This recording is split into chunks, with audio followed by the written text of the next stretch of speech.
Son las 6:34 minutos en Caracas, Venezuela. Estamos de vuelta con más de Primera Página. Ampliamos lo que es noticia en Medio Oriente. Un bombardeo atribuido a Israel destruyó este lunes un anexo del consulado de Irán en Damasco, Siria, y mató a por lo menos 11 personas, entre ellas 7 miembros de la Guardia Revolucionaria de Irán, incluidos 2 generales de alto rango.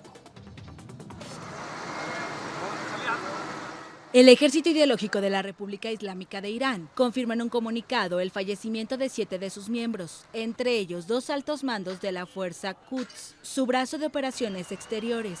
Esto luego de que un bombardeo israelí destruyera el lunes un anexo de la Embajada de Irán en Siria y matara a por lo menos 11 personas, entre ellas 7 miembros de los Guardianes de la Revolución Islámica, incluidos 2 altos mandos.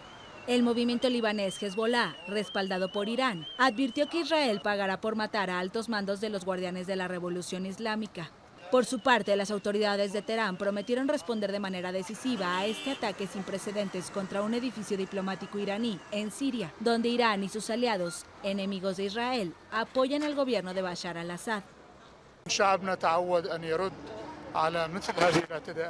Nuestro pueblo se ha acostumbrado a responder a ataques tan cobardes y a demostrar a la humanidad que estos ataques solo pueden enfrentarse con mayor firmeza y mayor apoyo al pueblo palestino y a la resistencia, ya sea en Irak o en el sur del Líbano.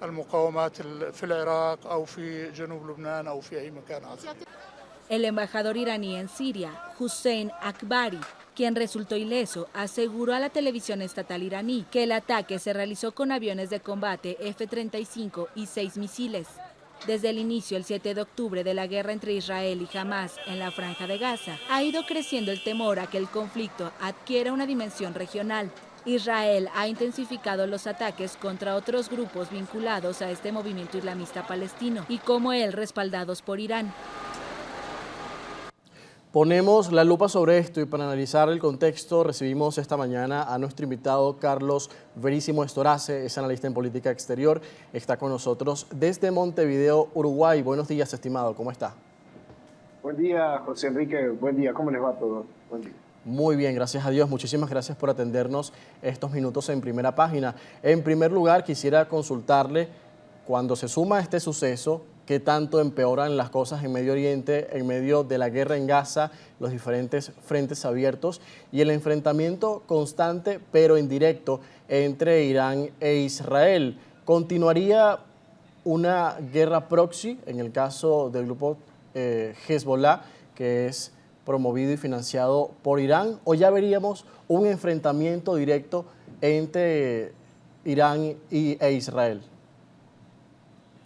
Muy buena pregunta, José Enrique. En definitiva, hoy no hay que descartar nunca nada, pero un bombardeo directo de Irán a Israel hoy no parecería ser el escenario más factible, fundamentalmente por el nivel de costos y porque ya significaría una guerra declarada, y creo que no es la estrategia que está usando Irán en estos momentos. Naturalmente, acá hay un análisis primario que es importante para hacer con este ataque que supuestamente habría hecho Israel, porque Israel todavía no ha dicho que fue él directamente que lo hizo, pero todos indudablemente pensamos que es así. Naturalmente Israel con esto en la interna de su país, un país que está en un clamor importante, manifestaciones del fin de semana, intentando buscar recuperar a las personas que han sido raptadas, con esto de alguna forma le está dando un mensaje interno. Y a la externa, que es la pregunta que tú haces, podemos ver algunas reflexiones que son interesantes. Primero, podemos hacer un ataque sin Estados Unidos, ya que Estados Unidos en estos días se ha retirado un poco de la situación de apoyo total a Israel en base a lo que son las últimas actualidades que tenemos en Estados Unidos. También hay otro mensaje interesante. Este es un ataque militar neto. Las personas que murieron en este caso, hoy parecería que son 11, de los cuales 7 son militares directos. Vemos que cae muerto Mohamed Saedi y Mohamed Raimi, que son 2 altos dirigentes generales de la Guardia Republicana Islámica. En este caso, además, miembros importantísimos de la Fuerza Quds, que es un cuerpo de élite que funciona dentro de la Guardia, que es un golpe militar directo. Eso, primero, al mundo le da una sensación diferente a la que estaba teniendo Israel en algunos otros casos, pero además lo más importante de todo esto, el conflicto, en vez de estar regionalizado, a partir de ahora hay una internalización importante del mismo hacia el resto del mundo global. Ahora, estimado Carlos, Irán ha acusado también a Estados Unidos de este hecho y esto viene por ser el principal aliado de Israel. ¿Qué consecuencias también veríamos en ese sentido ya con esta acusación directa a Washington por este hecho? Y también quisiera preguntarle que nos contextualice un poco sobre lo que viene pasando desde hace meses, incluso años, cuando ya se han atribuido varios ataques de parte de Israel en territorio sirio, sobre todo a grupos como Hezbollah, que se dice que pasa armas a través del aeropuerto de Damasco o sus cercanías para llegar al Líbano y continuar sus diferentes ataques contra el territorio israelí. La guerra que Irán hace contra Israel es diferente o totalmente diferente a la que Israel vuelve a contraatacar contra algunas posiciones aliadas a Irán. Naturalmente Irán lo que hace es auspicia, en este caso asesora y apoya algunas milicias que terminan haciendo los ataques. En este caso de estos generales eran personas nexos importantes con Hezbollah, con las milicias chiitas de Irak y de Afganistán, y fundamentalmente con los talibanes históricamente. Ellos son los que van a atacar.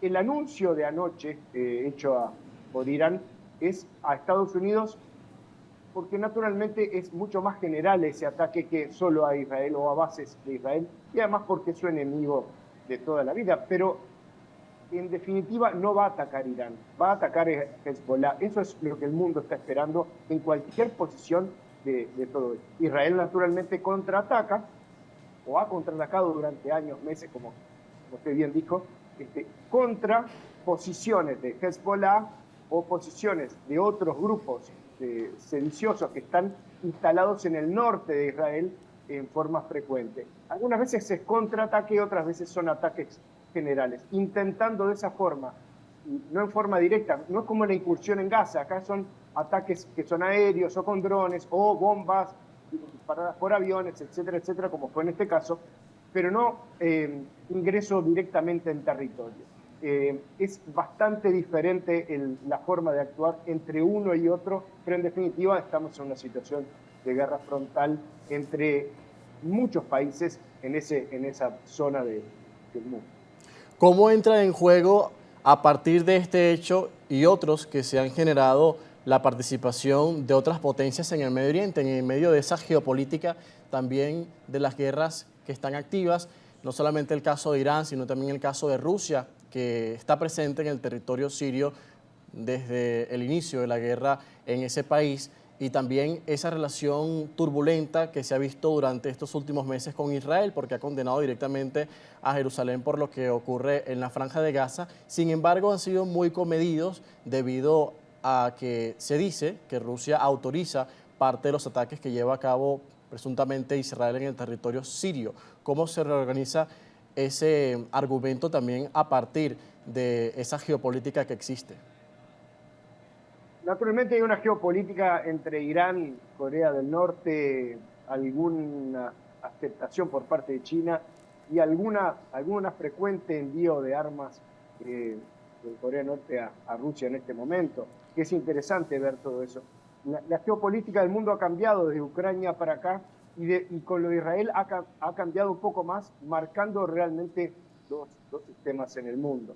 En este caso, Irán había ya avisado a Rusia que podía tener un ataque de estas formas o de esta magnitud.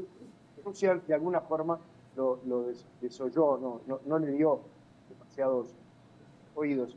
Pero en este caso también hemos visto algunos primeros atisbos que han sido desvirtuados. Lo primero que hace Irán las primeras 24 horas es declarar que no podría haberse atacado una sede consular, que todavía está por verse si esto era una sede consular. Claro. El mundo le responde rápidamente de que, señores, ustedes atacaron en Líbano la embajada de Estados Unidos, donde murieron 63 personas, y la embajada de Argentina, que lo recordemos, José Enrique, en el 82, donde murieron 22 civiles. Exactamente, y se dice también que esto era un anexo del consulado de Irán en Damasco y además que está al lado, si usted me corrige, de la Embajada de Canadá en Siria. Ya vamos cerrando entonces esta intervención y bueno, entendiendo también todo este juego, lo que está sucediendo y el momento muy delicado que podría verse, porque Irán puede ver esto también como una línea roja en el caso de Israel con lo que está pasando en Gaza y el apoyo que le da Teherán a los grupos palestinos y a los palestinos en general en cuanto a esto, y también la reacción de otros países árabes que pudieran unirse o no a esa demanda de Irán. Muchísimas gracias por acompañarnos esta mañana, estimado Carlos. Un gusto, un abrazo grande.